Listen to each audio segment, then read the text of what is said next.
எல்லாருக்கும் வணக்கம். நான் உங்க ஸ்ரீ.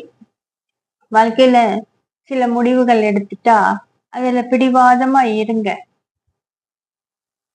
சில முடிவுகள்ல நீங்க பிடிவாதமா இருக்கும்போது பல சமயங்கள்ல உங்களை நீங்க காப்பாத்திக்கலாம். பிடிச்சவங்கன்னு விட்டு கொடுத்து உங்களுக்கு பிடிச்சமானது எல்லாத்தையும் விட்டு விடாதீங்க. உங்களை சுத்தி இருக்கவங்கள சந்தோஷமா வச்சுக்கணும்னா முதல்ல நீங்க சந்தோஷமா இருங்க. அப்பதான் மத்தவங்களுக்கு சந்தோஷத்தை கொடுக்க முடியும்.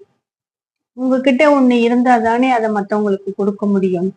இல்லாததை எப்படி கொடுக்க முடியும்? அதனால முதல்ல நீங்க சந்தோஷமா இருங்க.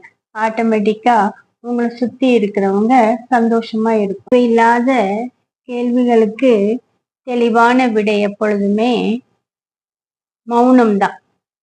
அப்புறம் எந்த சூழ்நிலைக்கும் பொருத்தமான பதில் புன்னகை தான். இந்த உலகத்தோட டிசைனே அப்படிதான் தெரியுமா? அடுத்தவங்களை குறை கூறுறதுதான். உங்களை குறை கூறுறாங்க அப்படின்னு கவலைப்படாதீங்க. உங்க குறைகள்லாம் சுட்டி காட்டுறதுக்கு அவங்க பெரிய உத்தமர்களும் இல்லை. அவங்க சொல்றதெல்லாம் கேட்டுட்டு அமைதியா இருக்கிறதுக்கு நீங்க கோழைகளும் இல்லை.